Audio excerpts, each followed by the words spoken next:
Mas eu quero convidar você a abrir a sua Bíblia em João, no capítulo 13. Nós vamos ler dois textos distintos. Vamos ler em João e depois estaremos lendo na carta escrita a 1 Coríntios. Vamos ler junto o versículo 34 e o 35 de João 13. E depois você abre a sua Bíblia em 1 Coríntios 13 e mantenha a sua Bíblia aberta no capítulo 13 de Coríntios, porque vamos meditar um pouco na palavra de Deus. Amém? Amém. Todos encontraram? Amém. Nos diz assim a palavra do Senhor, João capítulo 13, versículo 34 e o versículo 35. Um novo mandamento lhes dou. Amem uns aos outros como eu os amei. Vocês devem amar-se uns aos outros.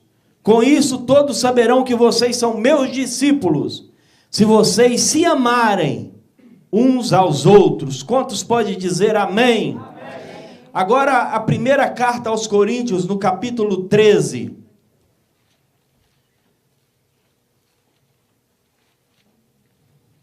Primeira carta aos Coríntios, no capítulo 13, enquanto o evangelista Valtiz passa aqui na frente, você encontra aí, amém? Amém. Ainda que eu falasse as línguas dos homens e dos anjos, se não tivesse amor, seria como o bronze que soa, ou como o símbolo que retine. Ainda que eu tenha o dom de profetizar e conheça todos os mistérios e toda a ciência, ainda que eu tenha tamanha fé a ponto de transportar montes, se não tiver amor, nada serei. Ainda que eu distribua todos os meus bens entre os pobres, e ainda que entregue o meu próprio corpo para ser queimado, se não tiver amor, nada disso me aproveitará. O amor, ele é paciente, ele é benigno. O amor, ele não arde em ciúmes, não se ufana, não se ensoberbece, não se conduz inconvenientemente, não procura os seus interesses, ele não se exaspera, ele não se ressente do mal, ele não se alegra com a injustiça, mas regozija-se com a verdade. O amor, ele tudo sofre, tudo crê, tudo espera, tudo suporta. O amor jamais acaba. Mas havendo profecia, elas desaparecerão. Havendo línguas, elas cessarão. Havendo ciência, ela passará. Porque em parte conhecemos, em parte profetizamos. Quando, porém, vier o que é perfeito, então o que é em parte será aniquilado. Quando eu era menino, eu falava como menino, eu sentia como menino, eu pensava como menino. Quando cheguei a ser homem, eu desisti das coisas próprias de menino, porque agora vemos como em espelho, obscuramente, então veremos face a face. Agora conheço em parte, então conhecerei como também sou conhecido. Agora, pois, permanecem a fé, a esperança e o amor. Esses três, porém, o maior destes é o amor. Tome assento dando glória a Deus.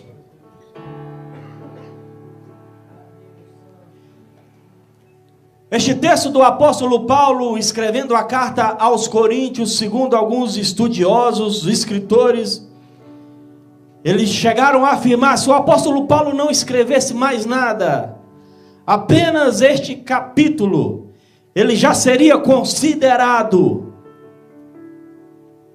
o escritor, o nome de um dos escritores mais famosos que passou aqui na terra. Este capítulo que eu li é uma poesia, uma declaração, um chamado ao amor que o apóstolo Paulo expressa. A Bíblia diz que Deus é amor. Perceba que esta afirmação é a única biblicamente que nós encontramos algo que transforma a essência do Deus Todo-Poderoso. Deus é amor. Vivemos em uma era, em uma geração, a nossa geração, o nosso tempo, aonde muito se fala em amor. O problema é que nós relativamos o amor. Com facilidade sai dos nossos lábios a palavra amor.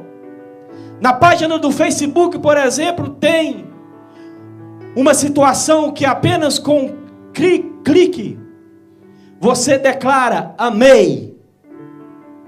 Com facilidade falamos que amamos e relativamos este amor. E de repente sai dos nossos lábios: eu amo chocolate, eu amo meu carro. Com a mesma facilidade que nós dizemos a alguém que amamos, nós dizemos a coisas que amamos também.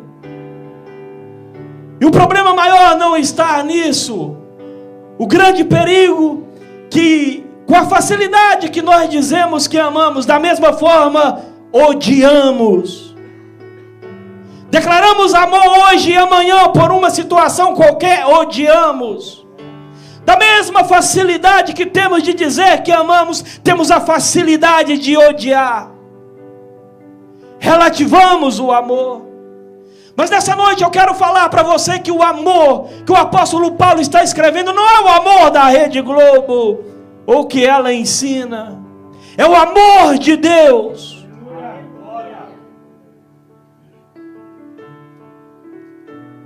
Vivemos uma geração e nós acompanhamos os noticiários daquele homem que metralhou pessoas em uma festa. E ao entrevistar o seu irmão, ele ficou surpreso porque ele disse que o seu irmão tinha tudo, tinha bens, era uma pessoa calma, não demonstrava nenhum tipo de ódio, mas num amanhecer, num dia, ele resolve matar centenas de pessoas. Na verdade, a palavra amor está sendo muito falada, mas essa geração nunca odiou tanto como tem se odiado. As pessoas irritam com facilidade. Mas nós somos a igreja do Senhor Jesus, e com nós tem que ser diferente. Nós temos que amar conforme a palavra de Deus nos ensina. Jesus chama os religiosos da época. E aqueles homens entendiam muito bem de mandamentos. E os mandamentos não eram 10 como nós o conhecemos. Aqueles homens, eles tinham que acompanhar, seguir à risca 613 mandamentos. Estes 613 mandamentos era dividido em mandamentos que eu deveria fazer, mandamentos positivos, 248 mandamentos positivos que eu deveria desenvolver na minha vida, praticá-lo. E outros 365 mandamentos negativos que eu não poderia cometê-lo, fazê-lo. O problema é que no meio destes 600 e tantos mandamentos, se eu tropeçasse num, eu riscava todos os outros. Jesus chama aqueles religiosos e diz: eu tenho para vocês um novo mandamento. Aleluia.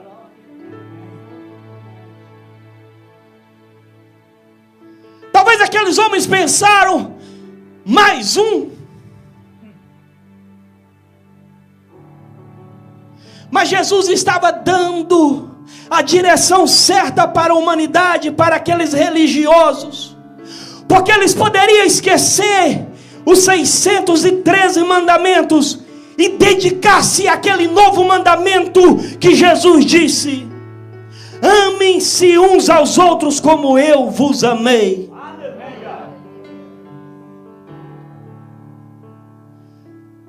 A Bíblia está dizendo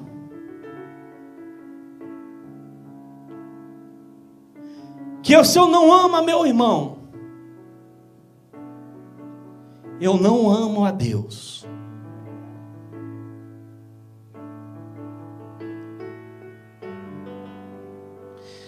Na verdade, nós temos a facilidade de amar pessoas que se parecem conosco. Pessoas que vestem a mesma roupa que eu visto. Principalmente se a roupa for de marca, se ele usa um perfume bom, se ele tem uma boa aparência, é fácil eu amá-lo. É fácil eu conviver com ele. É fácil eu conviver com pessoas que partilham das mesmas ideias que eu compartilho. É fácil eu conviver com pessoas que até me bajulam. Mas quando Jesus declara que nós devemos amar, Ele está ensinando que eu devo amar aquela pessoa que não vai me oferecer nada em troca.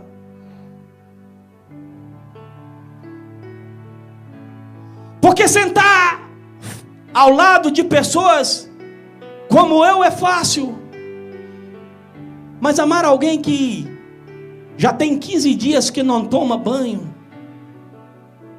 que cheira mal, que talvez ainda não tem nem lugar de pôr a sua cabeça, não tem uma residência. Eu devo amar, mesmo que a pessoa não me atraia.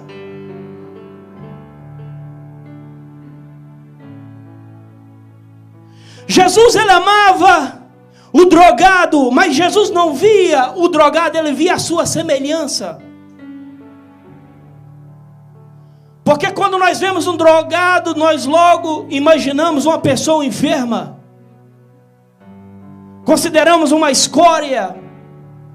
O que nós temos que entender, o que a igreja precisa entender, que o inferno não faz parte do fundo do meu quintal, onde eu pego coisas que não quero e jogo lá. Da mesma forma como o céu não é eu quem mando e levo para lá quem eu quero. Nós temos que entender que por mais miserável que o homem seja, Deus pode salvá-lo. E por mais que eu não queira, Deus pode levar quem eu não gostaria que fosse, porque o inferno nem o céu não nos pertence. Mas vivemos um tempo onde julgamos quem vai para o céu e quem não vai para o céu, ao ponto de imaginarmos que até irmãos, se não pertence à minha denominação, não vai para o céu. Aonde está o amor nisto?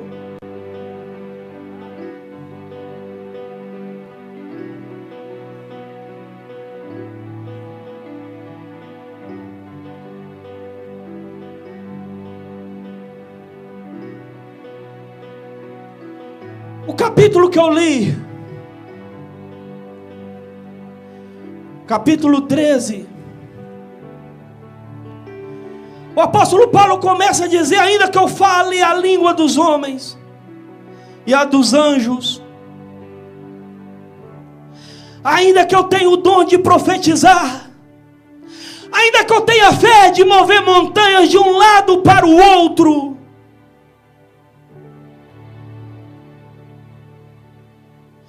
perceba que aqui o apóstolo Paulo, ele reúne algumas categorias de dons.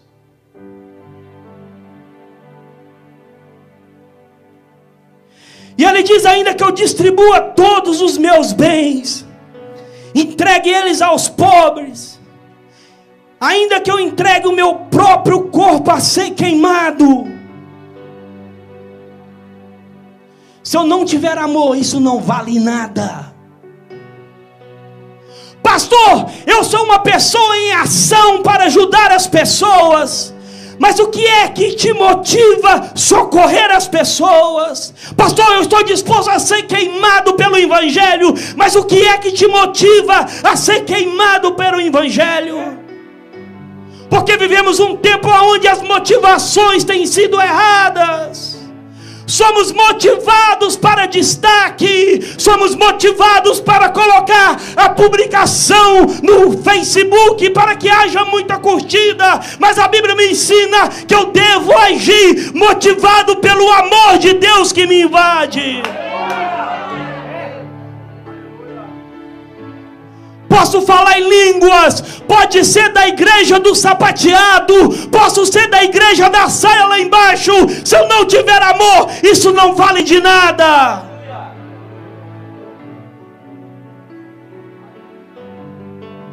Temos que pedir a Deus para nos ajudar a termos o amor de Deus em nossos corações.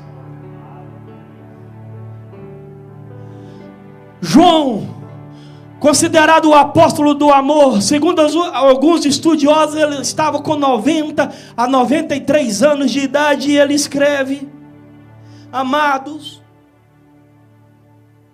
amemos uns aos outros, pois o amor ele procede de Deus. Aquele que ama, ele é nascido de Deus. Aquele que ama, ele é conhecido de Deus. Quem não ama, ele não conhece a Deus, porque Deus é amor. Que você possa sair daqui nessa noite pedindo a Deus: meu Deus, me ajuda a amar. Porque os dons, ele é dado. O dom de profetizar é dado. O dom de pregar é dado. O dom de cantar é dado, mas o amor é um dom que nós temos que desenvolver, que Deus nos ajuda a desenvolvermos o amor de Deus nos nossos corações. Porque senão estaremos perdendo o nosso tempo.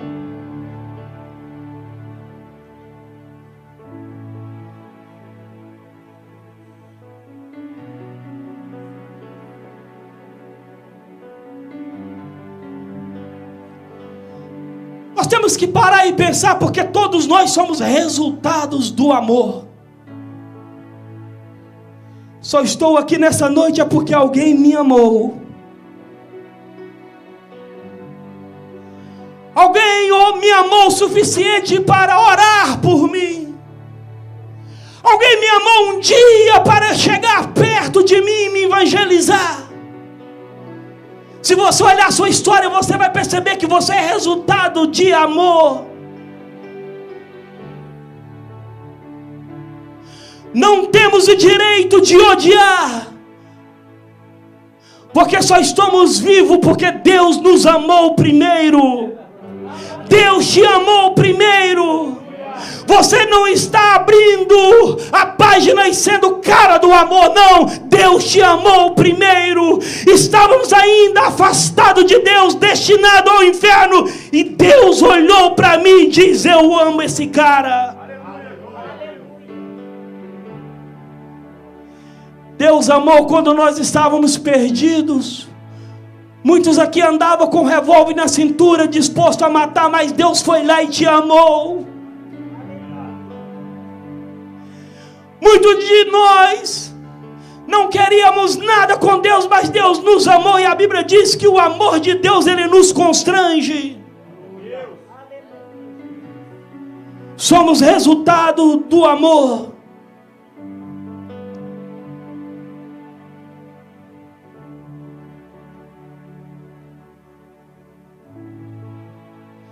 O apóstolo Paulo está dizendo que quem ama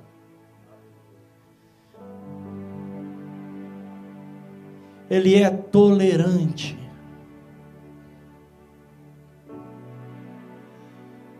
Que Deus nos ajude a sermos tolerantes.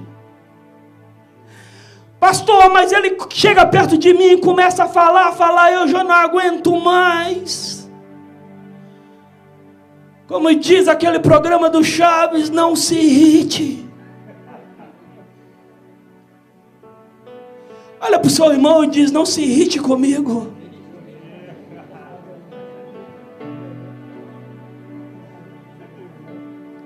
O apóstolo Paulo está dizendo que quem ama, ele é tolerante. crente, ele é paciente. Vivemos uma geração que já não tem paciência nem de ficar na fila. A internet tem que ser a mais rápida possível. Você pode ser apressado para muita coisa, mas tenha paciência com o seu próximo. Gaste um tempo com o seu amigo, ou até quem você não conhece. Deus pode te usar para mudar a vida dele.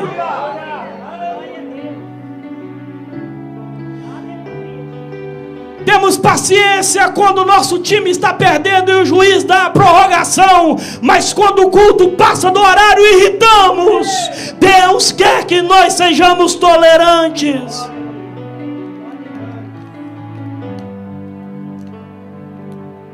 Quem ama é benigno. Benignidade é fazer sem querer nada de volta.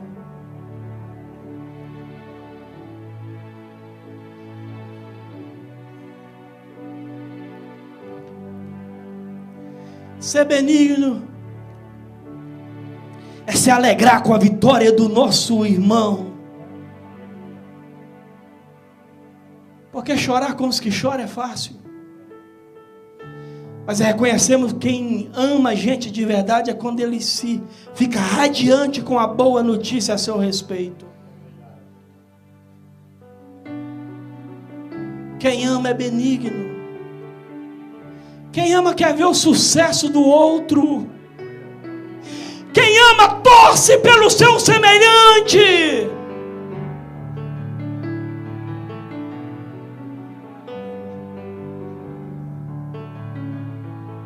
E até no meio evangélico tem uns ditados que quem te viu passar pela prova e não te ajudou, depois vai. Você tem que entender uma coisa. Existe uma lei. Se alguém te pisa hoje, se alguém te maltrata hoje, no futuro ela vai precisar de você. Mas você é alguém que ama e você vai ajudá-la. Esse espírito de vingança não pode reinar no meio do povo de Deus.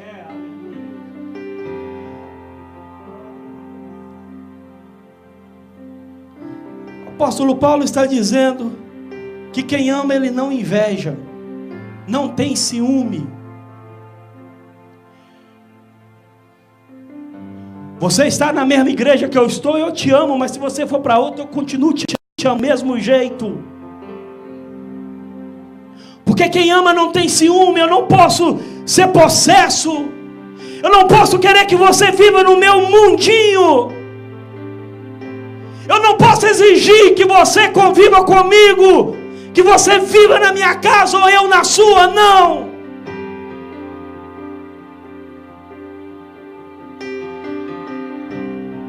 Quem ama não é possessivo. Deus nos ama, a Bíblia diz que Deus amou o mundo, mas Deus não exige que você seja crente, Deus não exige que você o adore, você está aqui porque você quer. Deus não nos obrigou a nada. Deus nos ama, mas Ele nos deixou livres. Você serve a Deus se você quiser. Você lê a Bíblia se você quiser. Você vem no culto se você quiser.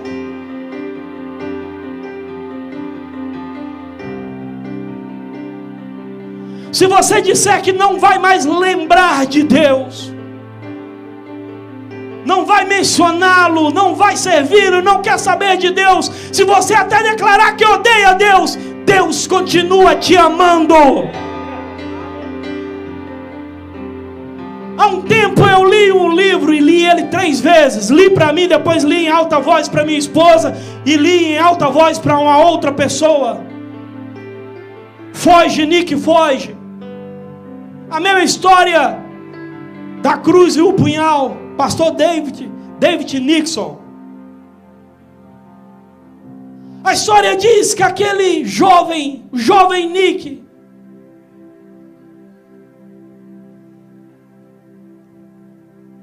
filho de um casal que teve mais de 15 filhos, porto-riquenho. Os seus pais eram espíritas do candomblé, fazia despacho, recebia entidades. Aquela criança, quando nasceu, o seu pai declarou ódio para ela. A sua mãe odiava. Ele tinha medo de entrar dentro de casa, e quando entrava, entrava escondido, porque qualquer movimento ele entrava no coro. Ele assistiu o demônio tomando seu pai, dizendo: este é filho meu.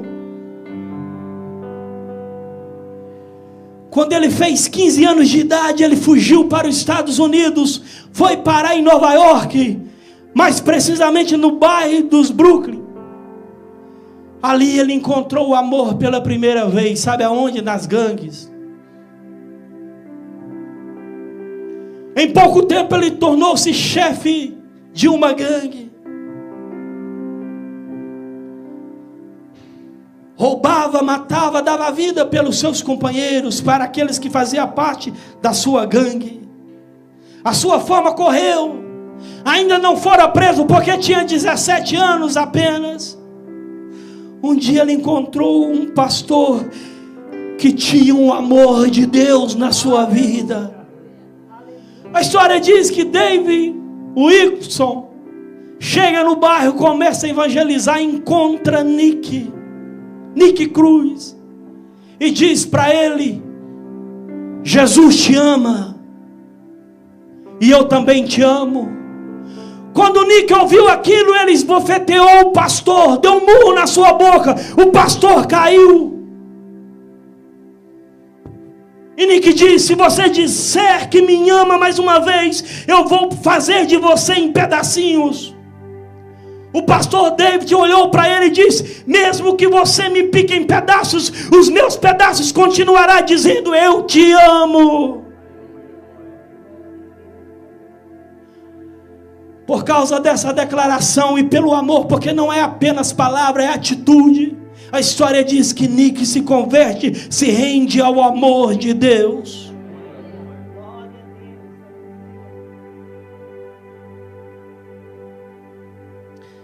O apóstolo Paulo está dizendo que quem ama não mente, não menospreza. Se eu te amo, eu nunca vou achar que sou melhor do que você.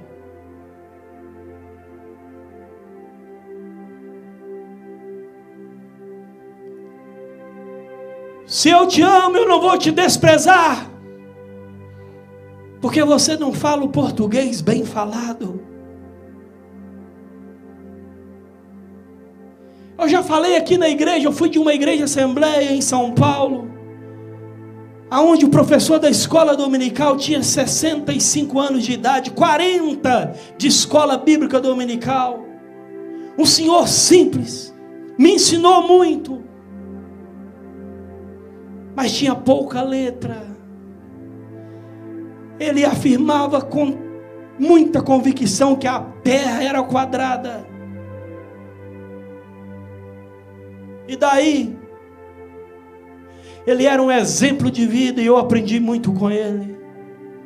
Se eu amo, eu não menosprezo o meu irmão, não menosprezo a minha igreja, não menosprezo aqueles que Deus tem usado nesse altar. Não sou melhor do que ninguém.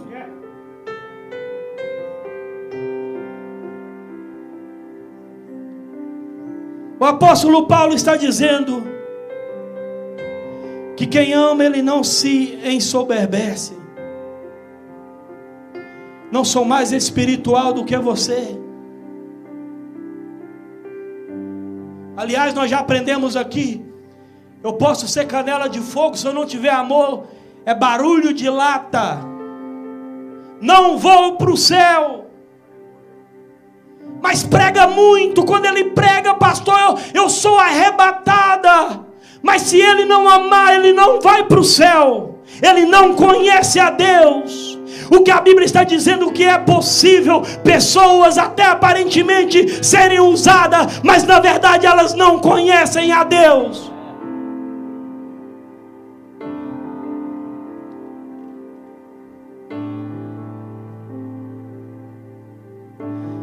O apóstolo Paulo está dizendo que quem ama não vinga.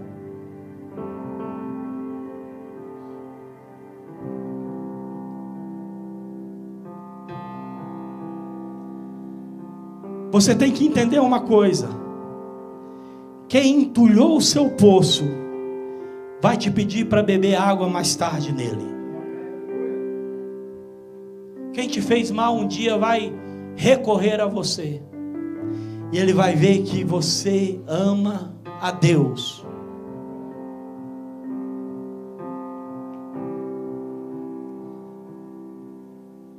Quero convidar você a ficar de pé. A Bíblia diz em Filipenses, no capítulo 1, versículo 9: esta é a minha oração, diz o apóstolo Paulo, que o amor de vocês aumente. Perceba que o amor é algo trabalhado em nós, desenvolvido. Você não amanhece amando. Você não aceitou Jesus e começa a amar, não. Tem que trabalhar isto. Temos que colocar em prática.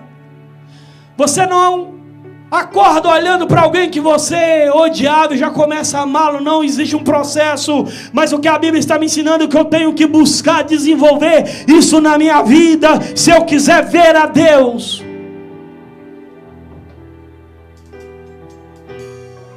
Por isso o apóstolo Paulo diz: esta é minha oração, que o amor de vocês aumente cada vez mais, para discernirem o que é melhor, a fim de serem puros. Sexta-feira eu ministrei aqui sobre santidade. Sem santidade não veremos a Deus. A Bíblia diz que Deus vai arrebatar os santos da terra, no qual eu creio que eu e você faz parte deles, a fim de serem puros, irrepreensíveis, até o dia de Cristo.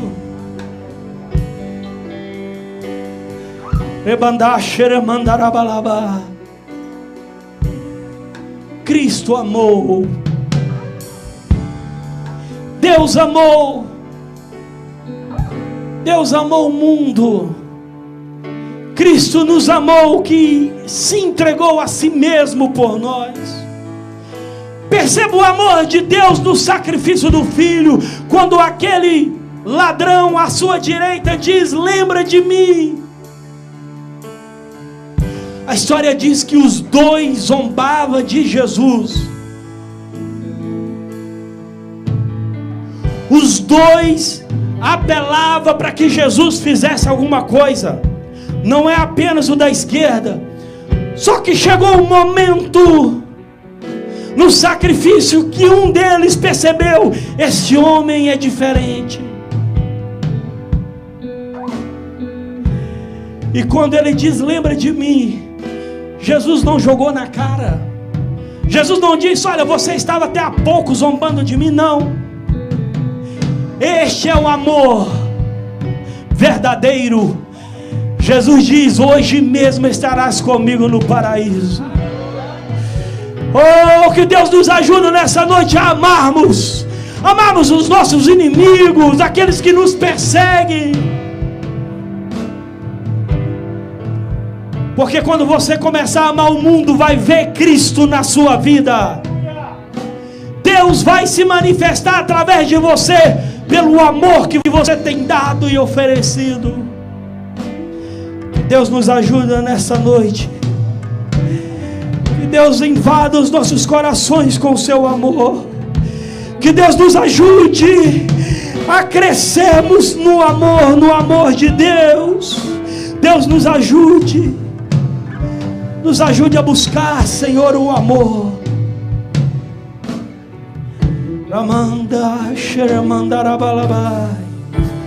Toma a igreja nas tuas mãos, Jesus.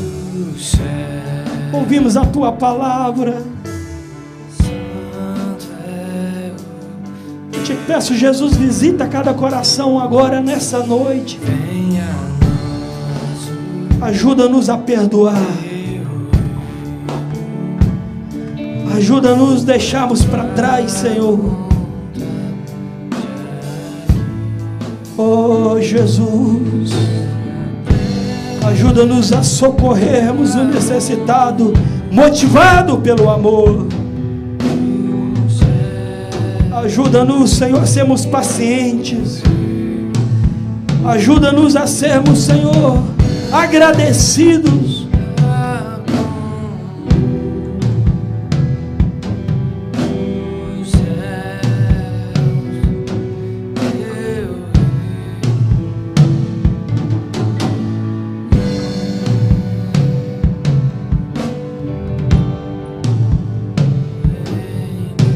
Muito obrigado porque o Senhor nos amou primeiro. Muito obrigado porque somos resultados do amor de Deus. Te peço, Senhor Jesus, uma semana de vitória, uma semana de oportunidade, Senhor, para demonstrar o que o Senhor já fez nas nossas vidas. Eu abençoo esta igreja, eu abençoo este povo, eu abençoo no nome de Jesus cada coração, cada mente contrito. Deus nos ajude, Senhor, a levarmos essa palavra no nosso coração. Que não seja apenas mais um culto, mas que essa semana, essa palavra venha gritar nos nossos corações.